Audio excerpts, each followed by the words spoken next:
L'histoire des Juifs de Russie et de Pologne, un feuilleton proposé et présenté par Gérard Inger.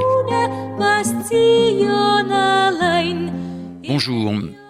La mort de Staline en mars 1953 n'attriste pas au fond d'eux-mêmes la plupart des Juifs qui ont subi des brimades, des persécutions dans l'immédiate après-guerre. Certains, certes, sont sincèrement communistes, mais la plupart savent largement à quoi s'en tenir.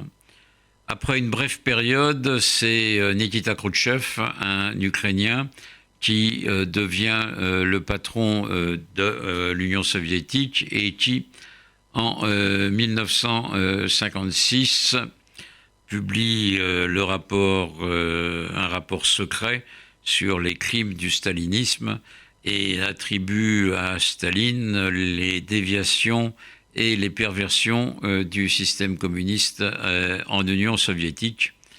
Lénine était un très bon dirigeant et Staline un mauvais.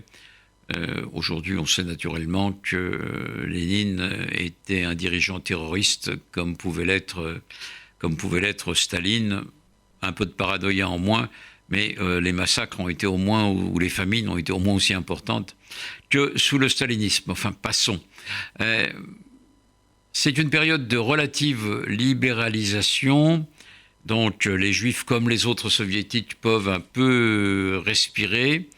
C'est l'époque où Evtuchenko publie en 1961 son grand poème sur Babi-Yar, le ravin près de Kiev, où à peu près 30 000 Juifs ont été massacrés par les nazis. Car en Union soviétique, même sous Khrouchtchev, on parlait certes beaucoup du nazisme et du fascisme qui ont apporté malheur et douleur à tous les peuples de l'Union soviétique, mais on ne connaissait pas et on ne voulait pas connaître la spécificité de la Shoah. Et donc les Juifs étaient englobés dans la destruction totale ou quasi totale que les nazis pratiquaient à l'égard de tous les peuples de l'Union soviétique. On ne faisait pas de spécificité juive à cette époque. Khrouchtchev est d'origine ukrainienne. C'est peut-être une des raisons pour lesquelles il est malgré tout marqué par un antisémitisme réel. À un moment, dans les années 60, il dira « il y a trop d'Abramovitch dans le parti », c'est-à-dire qu'il veut se débarrasser de beaucoup de dirigeants communistes juifs qui peuvent gêner sa politique. Et à partir de là, la situation des Juifs va recommencer à devenir plus précaire. Cela va être d'autant plus le cas que l'Union soviétique va changer de politique au Proche-Orient.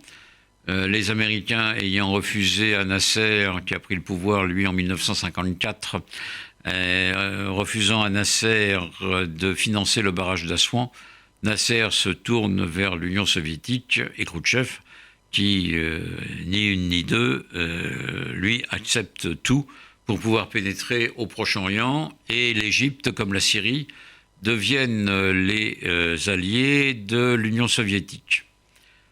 Cela fait qu'en 1967, quand Nasser bloque le détroit de Tiran et interdit à Israël de naviguer en mer Rouge,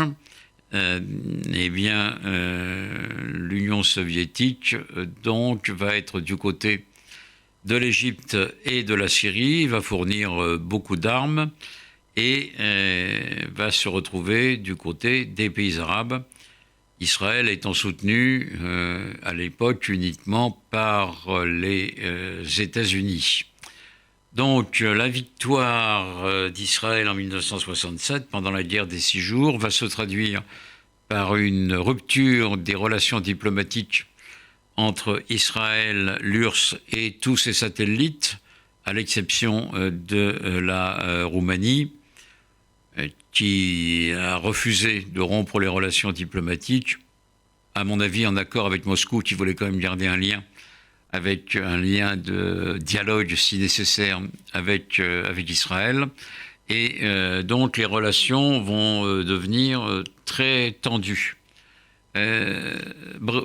Khrouchtchev a dû céder la place en 1964 à plus dur que lui, à savoir le tandem Brejnev-Kosygin, et ce tandem va devenir une unité avec Brejnev qui, à partir de 1969, va garder tout le pouvoir pour lui et va adopter de plus en plus une politique de rigueur à l'égard de tous les peuples de l'Union soviétique et des satellites.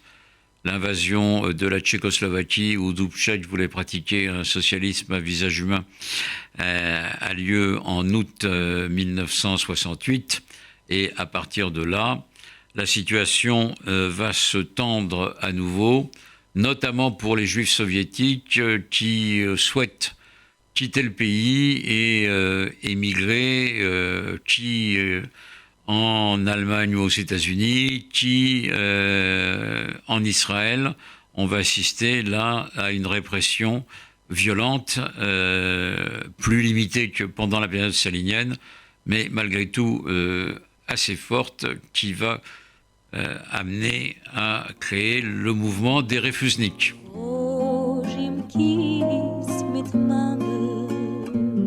C'était l'histoire des Juifs de Russie et de Pologne, un feuilleton proposé et présenté par Gérard Inger.